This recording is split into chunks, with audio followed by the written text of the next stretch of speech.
All-Round View by Khan Imran, published in 1988 by Chatto and Windus Limited, 30 Bedford Square, London. All rights reserved. Copyright Imran Khan, 1988.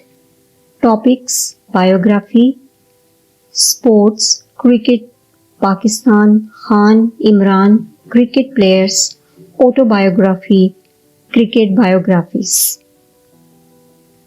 Prologue. I had always promised myself that I would leave cricket when I was still at the peak of my form and still enjoying the game. Above all, I vowed that I would never be at the mercy of the selectors or face the prospect of being kicked out in an undignified way like so many of the Pakistani greats. Ideally, I would have liked to leave on a winning note at the end of 1987, but the Australians upset that plan by beating us in the World Cup semi-final at Lahore. I realized that any player who lives at his peak faces pressure to come back, particularly if his place hasn't been adequately filled. But I never realized the amount of pressure I was going to face, and that despite Pakistan winning the 1987 series in England. It became still more intense when Javed Miandad quit the captaincy at the end of the series against England in Pakistan. People demonstrated outside my house and one or two even threatened a hunger strike. My mailbag increased to about 100 letters a day and the phone never stopped ringing. I avoided crowded places after I had been told I would be mobbed by people insisting that I come back. But the real pressure came from the boys in the Pakistan team. Most of them, especially the younger ones, pleaded with me to take them to West Indies. Some of them were so disillusioned by the way in which the 1987 home series against England had been played that they were contemplating missing the West Indies series. For the first time, I gave some serious thought to a comeback. After all, the boys had stood by me through thick and thin over the past 2 years. They had given me their complete loyalty. Now that they needed me, was it such a big thing for me to change my mind? Whatever reservations I had were removed by General Zia at a banquet given for the Pakistan team on 18 January 1988. He gave a long speech, the crux of which was that while he appreciated my decision to leave at my peak and felt it was a good one as far as I was concerned, the country needed me and sometimes one had to rise above the self. It was a great honor that the head of the state had felt it necessary to appeal to me to join the team. I have to say here that all my family and close friends thought that I should have stuck to my decision to retire, and that although I had not done so on a winning note, I had left with more dignity than other Pakistani players. They also felt that in Pakistan, people's attachment to cricket was an emotional affair, and that if I lost in the West Indies, they would not appreciate the reason for my taking on such a great challenge. No visiting team had won in the West Indies since 1973. In fact, few teams had even lost decently. For the most part, they had been completely destroyed. England had been the last team to tour the Caribbean and they lost 5-0. So, shell-shocked was that English team that it lost the following summer to India and New Zealand. However, this safe, no-risk thinking was not me. All my career I have taken risks. How could I forego a chance of beating the West Indies on their home ground? To do so would result in Pakistan's being recognized for the first time as the best team in the world. I would never forgive myself in years to come if I thought that being scared to lose had made me miss such a unique opportunity. Chapter 1: Beginnings. Both my parents came from Pathan land-owning families. My father's tribe, the Niazi, arrived in India when the Lodhi Pathans were ruling in the 12th and 13th centuries.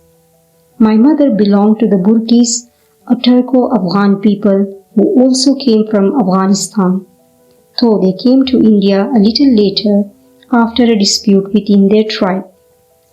Like all Pathans, the Burkis and the Niazis were extremely proud of their backgrounds and clung on to their identity for hundreds of years. Independence is a hallmark of the entire Pathan race, and both my parents drummed it into us that we should not be dominated by anyone. They had witnessed the struggle for independence in 1947. And as a student, my father had been actively involved in the independence movement. Both were fiercely anti-colonial, and after Pakistan had emerged as an independent Muslim state, patriotic Pakistanis, though my father used to get quite upset by a new class of Pakistani bureaucrats who simply stepped into the shoes of the colonialists and were known as the Kala Sahibs or Black Sahibs.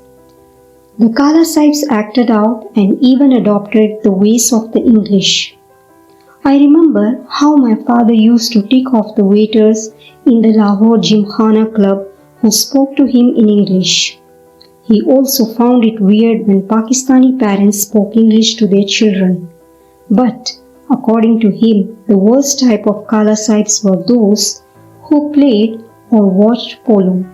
It was as though they were playing at Windsor Castle rather than Lahore Polo Ground, and if anyone spoke Urdu, it was with an English accent.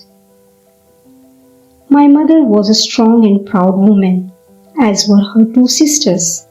She had strong views on many issues, including politics and religion. Once, when I was 13, I was stopped by the police while driving my father's car. I knew I was driving without a license, so I bribed the policeman and got away with it. The chauffeur reported the incident to my mother. She was furious. She felt stooping to bribery was a real loss of dignity and that I should have gone to gaol instead. I tried to defend myself by saying that other boys of my age had done the same in similar situations. Her answer was brief. You are a Pathan. In her eyes, that was synonymous with pride and honesty. For as far back as I can remember, I was more ambitious than other boys of my age. As a youth, my confidence in my abilities as a cricketer seemed a natural outcome of the strong cricketing tradition in my family. From the age of 7, I lived in Zaman Park, a small, compact, wooded residential district situated on the right bank of the canal that runs through the heart of modern Lahore. The park there is used throughout the year of sporting activities and cricket in particular. Before I was 10, I was playing with members of my family, some of whom were already first-class cricketers. Zaman Park was the ideal environment for a budding cricketer. I can think of no other small neighborhood, even in Barbados or other West Indian islands, that has produced so many good cricketers. My parents had settled in Zaman Park in the late 1950s. Before that, my father was in a government service and we were constantly moving from place to place, although most of my mother's family lived in what is now India. My maternal granduncle Zaman Khan lived in Lahore in the area which was later named after him. In those days, Zaman Park consisted of only 5 or 6 houses and was situated on the outskirts of the city. He was the only Muslim inhabitant, the other houses belonging to Hindus. During partition, the Hindu families migrated to India, while my mother's family, travelling in the opposite direction, moved into Zaman Park. These were uncertain and difficult times, and refugees in particular tended to cluster together. Once a few members of the family had settled in Zaman Park, others followed suit. The cricketing strain in my family comes from my mother's side and has a long and checkered history. Jahangir Khan, Majid's father, was a Cambridge Blue and played Test cricket for India in the 1930s. Majid's father, Asad, was an Oxford Blue, and another relative, Baka Jilani, played in a Test for India against England at the Oval in 1936. My mother's only brother, Ahmad Raza Khan, was also a renowned first-class cricketer before partition, captaining Punjab against a touring MICC side. In my mother's family, cricket was a passion and the main topic of conversation. When I was a small boy, my mother used to tell me stories about the cricket matches in Jalandhar between the men in the family. When the family moved to Lahore after partition and congregated in Zaman Park, it was only natural that cricket should be the focus of activity. My mother's first cousin, Javed Zaman, took charge of the sporting activities in Zaman Park. He also captained Lahore Gymkhana, which he does to this day. He has played for 30 years and can land the ball on a line and length with his eyes closed. He has played a major part in shaping the cricketing talents of 2 generations of young boys, mine and the present one. He is known as the Godfather, and it is fitting that he should have assumed this role since his father was the first family member to settle in Zaman Park. My mother and her 2 sisters all had sons who went on to captain Pakistan, Javed Burki, Majid and myself. 8 of my cousins have played first-class cricket, largely as a result of the caliber of the cricket played in Zaman Park. Soon after my father moved there, I began to take part in matches in the park. The games were quite remarkable in that players were anything between 10 and 30 years old. First-class cricketers played with and against youngsters who could only just hold a full-size cricket bat. Yet children and grown-ups alike were extremely serious and competitive in their approach to the game. The cricket was of a high standard, with the result that the youngsters' development was extremely rapid. Occasionally, we played past versus present matches, in which all those aged 14 and under played against the rest. The past players had to bat left-handed and bowl spin. I had to struggle in the early days because when I first played in Zaman Park at the age of 8, I was not as good as the other boys of my age and was the last to be picked. This put me off cricket for a while, but there was no escaping it because in Zaman Park all roads led to the cricket field. It took me a while to catch up with the rest. Nasir Muhammad, the game superintendent at my school, Asian College, was largely responsible for turning me round. He took one look at my batting style, which consisted exclusively of cross-batted slogs, and decided I needed a firm lesson in the basics of the game, front and back foot defense with a straight bat. After this, my batting improved dramatically, and I was no longer a sitting duck for the bowlers at Zaman Park. As my periods at the seas grew longer, my attitude to the game changed. All I wanted to do was to play cricket. I decided that I was going to play for Pakistan, and soon. To my mind, this seemed pretty straightforward. After all, Majid had become a test cricketer at the age of 18. There was no reason. I thought why I couldn't make it even earlier, particularly since I was already the best batsman in my prep school team at the age of 11.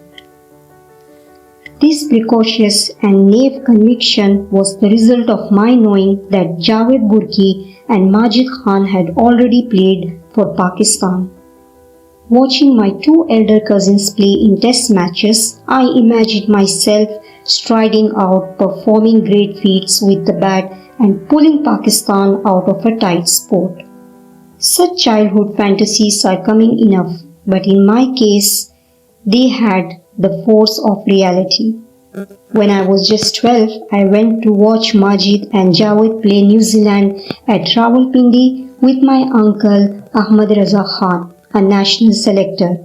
He told his friends that one day I would play for Pakistan. I never forgot that moment. For me, his words were gospel. Throughout my school years, the exploits of Javed Burki and Majid Khan formed the framework within which I saw my development as a cricketer. Javed was an established batsman and had already captained Pakistan, but Majid's career exerted the greatest influence on me. Only 6 years older than I was, he was already a legend in Lahore because of his incredible stroke play and medium-fast bowling. He was the star of Zaman Park and my cricketing idol. Later, when we played together for Pakistan, I used to feel far worse when he was got out than I did about my own dismissals. Within a couple of years, I was, at 14, the youngest member of the Asian college team. Atchison is an elite school with a superb cricket ground, one of the most beautiful I have ever seen. I was the school's opening batsman and made a good many runs. At that time, I was purely a batsman. No one took my bowling seriously, not even myself. I did my share of bowling in the nets, of course, but rarely bowled in a game. At school, I was intent on rewriting the batting records. It was not until I was almost 15 that I began to bowl more frequently, largely because I enjoyed watching the batsmen hop away from many short pitch deliveries. I had little interest in taking wickets. Living and playing in the sequestered upper-class environment of Zaman Park, Atchison College and Lahore Gymkhana, I had no idea cricket outside this small and privileged world. Since I was the best batsman at school, I automatically assumed that I was almost certainly better than anyone else of my age in the country. I was included in the trials to select an under-19 team that would represent Lahore against a touring English under-19 side. Almost 200 boys turned up and no one was allowed much time at the crease. The selectors must already have had a clear idea of who was going to play, since it's impossible to judge a batsman's ability in just 3 or 4 minutes. I strode out to bat, wearing my newly acquired spikes and ready to unleash a glittering array of strokes. But the spikes upset my footwork and the first few deliveries beat me completely. The harder I tried, the worse it became, and I was soon told to go and stand in the outfield. After the regular bowlers had been tried, the selectors asked the all-rounders to have a go. To my amazement, one of the selectors stopped me after a few deliveries and announced that I had the perfect action for a fast bowler. Considering the many years and the hard work it took me subsequently to change my action, I wonder how much he really knew about fast bowling. Anyway, I was selected as a fast bowler and consoled myself with the thought that I would at least have a chance to unveil my prodigious batting talent at number 10. Under 19 cricket was a revelation. It changed my conception of the world and of my own abilities. For the first time, I was playing with cricketers who came from totally different backgrounds, some of whom had learned their cricket at the hard way. In the streets, on the roadsides, on any flat piece of ground, in places like Iqbal Park, where 10 matches were usually being played at the same time. To begin with, I was treated with a certain amount of hostility. My teammates thought I did not deserve a place in the team and was there on the basis of my connections. For a number of reasons, in particular, my inadequate Punjabi, later perfected under Sarfaraz's tutorship, I was the target of their jokes and sarcasm. Punjabi is the language spoken throughout that part of the country, but at home we spoke Urdu. Only when I had proved myself and had come to understand the difficulties, which some of them had to surmount, did a relationship of mutual respect develop. In sharp contrast to my luxurious development, some Pakistani players have had to struggle against almost impossible odds to become the players they are. In the current Pakistan team, for example, Abdul Qadir and Tosif Ahmad have risen from nowhere, almost like characters in a fairy tale.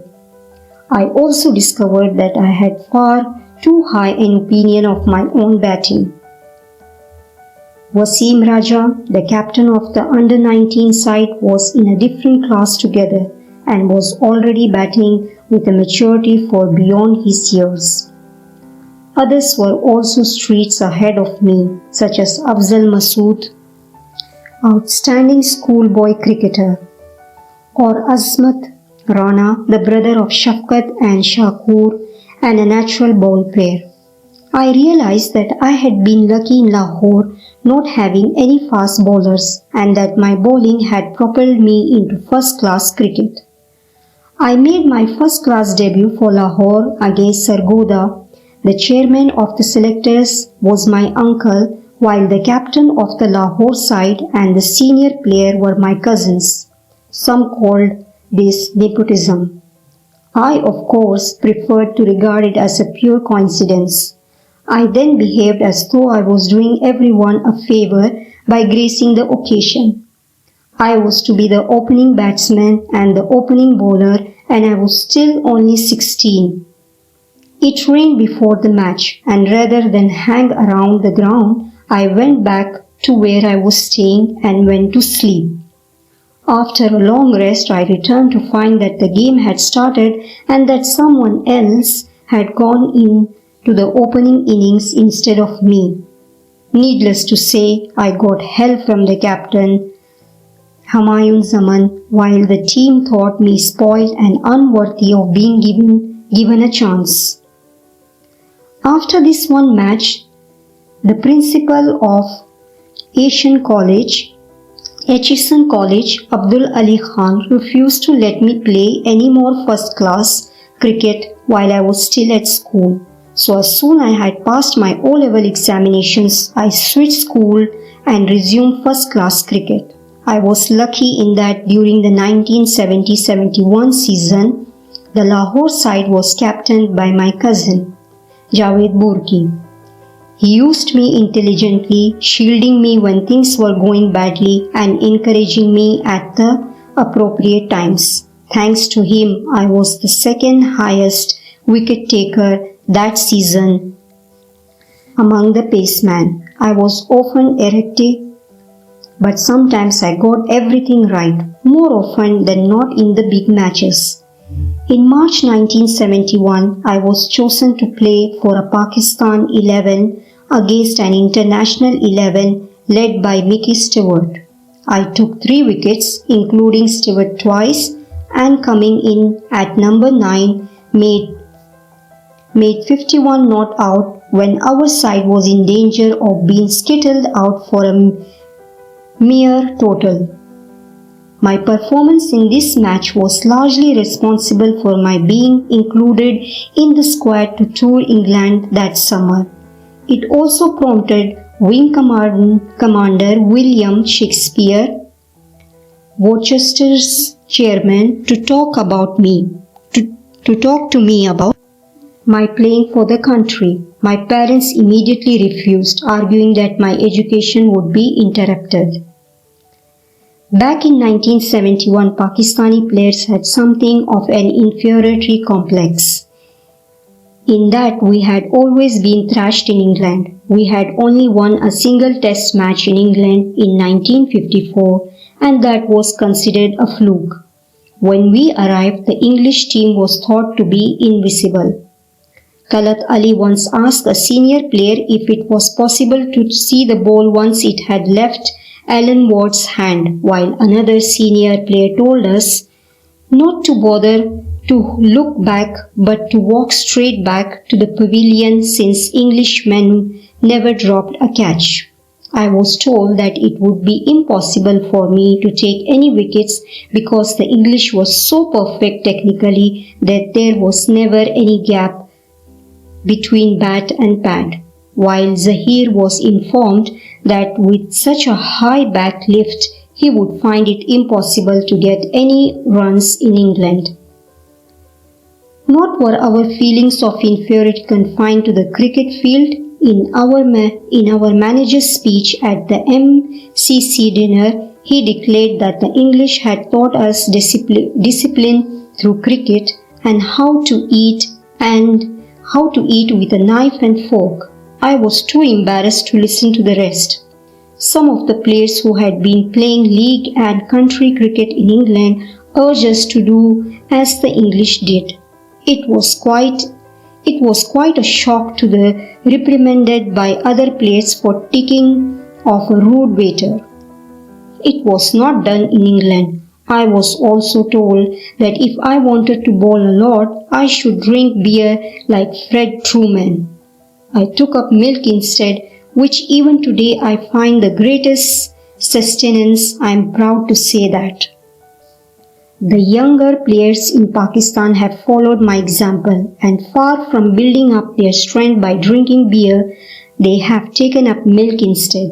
Yet before the 1971 tour, it was considered trendy to drink alcohol on English or Australian tours. That trip to England was not only my first cricketing tour, but my first time out of Pakistan. For an 18-year-old schoolboy, the excitement of going abroad with the national team was too much. I felt I needed far more than 24 hours in each day. It was a discovery both on and off the field. It was such a pleasure to play on the green, well-kept country grounds, with proper pavilions and excellent dressing room facilities. The pitches and playing areas were beautifully cared for, something I had not known before. Off the field, I was completely dazzled by the shops, restaurants, cinemas and discos, and I was bent on discovering everything in the quickest possible time. I came to England brimming with confidence but ran into problems during my first net practice. I had developed a slinging action, somewhat similar to that of Australia's Jeff Thomson's, only wilder. On English pitches, I could not bowl accurately at all. The softness of the ground ruined my run-up and I could not get an adequate foothold at the point of delivery. I rarely managed to get the ball anywhere near the stumps. When I did, I found that my two major weapons, the bouncer and the in-swingers, were treated with disdain. On English wicket, the ball didn't skid off the wicket as it did on Pakistani ones, and my short pitch deliveries were either cannot fodder for the batsman or pose no threat at all to those who refused to play the hook shot. Nor was my stock ball, the in-swinger, any problem to the country batsman, who simply played forward and smothered the swing. In Pakistan, the tendency to play across the line had brought me many easy wickets, but in England, wickets were as rare as gold dust. I noticed that when Jeff Thomson first came to England in 1975, he had similar problems. He overstepped the crease a lot, was inaccurate, and found that the short pitch delivery, which had destroyed English batsmen in Australia, was quite manageable in England. It's a case of horses for courses. And the Pakistani team quickly realized that in bringing me with them, they had picked a skittish colt which was quite incapable of making the necessary adjustments. Fortunately for me and unfortunately for Pakistan, I played in the first test at Edgbaston because Salim Altaf and Sarfraz Nawaz were both unfit. On the morning of the test, I asked Majid, who was up at Cambridge and only available for the test matches, to help me with my run-up. When in the nets, he saw me casually walking back, turning and running into ball. He asked me how I actually measured my run-up. I told him that I relied on my judgment, at which he gave me a strange look and told me to carry on bowling. My baptism in Test cricket was mercifully postponed for 2 days by Zaheer Abbas, who made 174. When England went into bat, they faced a total of 608 for 7, with the ball really swinging in the cloudy atmosphere. Asif Masood opened the bowling and dismissed Edric for not in the first over.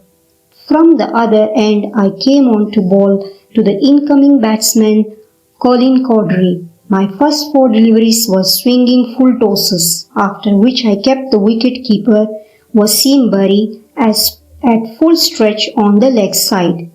Intikhab Alam, my captain, kindly explained that in-swinger should start outside the off-stump, as if I wasn't trying to do just that. I simply couldn't control the huge swing as I was getting. Unfortunately, none of England's top-order batsmen apart from Edric, who was already out, was left-handed. Despite perfect conditions for swing bowling, I didn't get a single wicket. Asif Masood bowled beautifully and only a day lost to rain prevented us from going one up in the series. Had he had any support from the other end, not even the weather could have saved England. Being one of the youngest members of the team brought its own problems. Whenever the team had a bad day on the field, new rules were drawn up at the team meetings. However, if a curfew was declared for the entire team, it was only actually enforced on us younger players. I had known Talat Ali and Azmat Rana from the Lahore under-19 days, and as the 3 youngest players, we were singled out for special treatment. Ours were always the first and often the only rooms to be checked. On one occasion, we stuffed pillows in our beds and went off to the disco. Unfortunately, at the disco, we bumped into a couple of senior players who reported us, and we were fined £2 each. In 1971, that was a lot of money. Still more so since the end of the tour bonus for the 3 of us was £2 each. The others got between £60 and £80. Another time Talat and I were fined after going with Azmat to Piccadilly Circus. Azmat couldn't speak or write much English. On our way back, we got into the underground. Just as the doors were about to close, Talat Ali and I jumped out, leaving a panic-stricken Azmat on the train. About 4 hours later, he was escorted to the hotel by police. The team manager did not appreciate our prank and we were fined. On another occasion, I was almost sent back to Pakistan. I was sharing a room in Swansea with Saeed Ahmad, the most senior team member. Anxious to impress such an eminent cricketer, I got ready for bed at 10 p.m. He then asked me why I was going to sleep so early and whether I felt all right. At my age, he told me he never slept at all. There was a good disco near the hotel and I should go out and enjoy myself.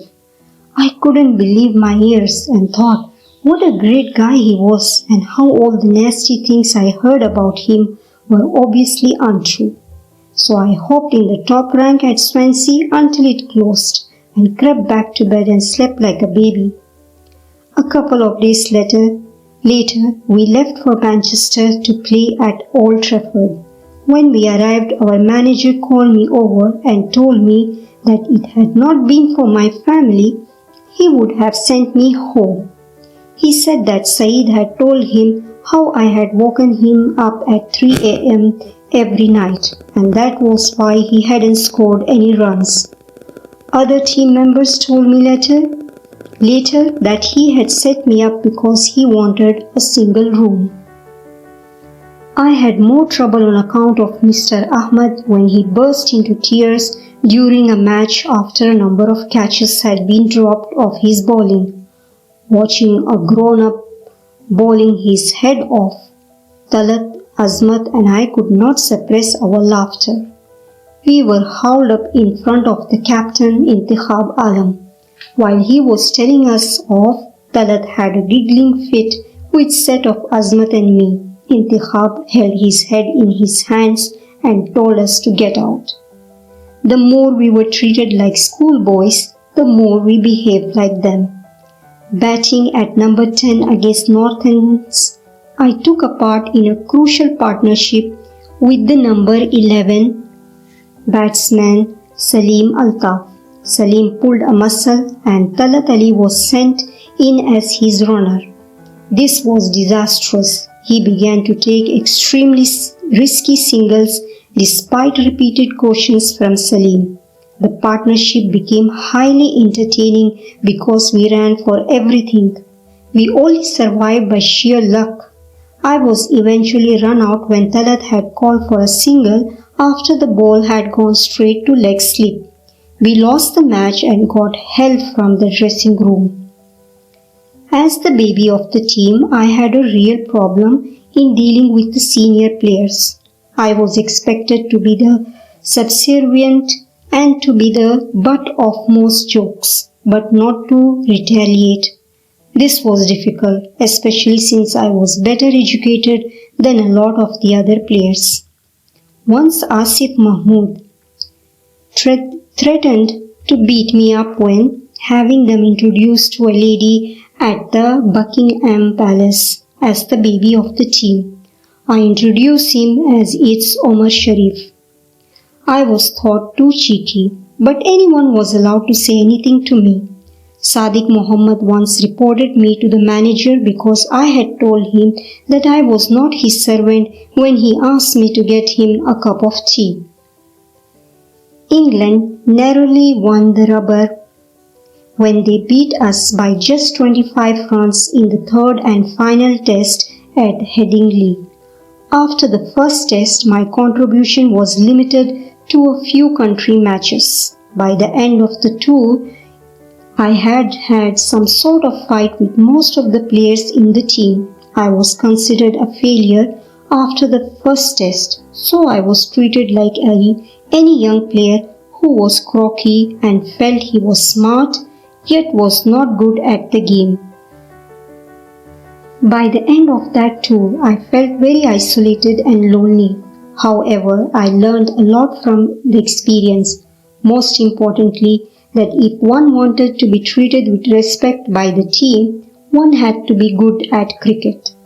Moreover, one had to curb one's pride and do odd things like filling the bath for weary bowlers in order to prove that one was part of the team.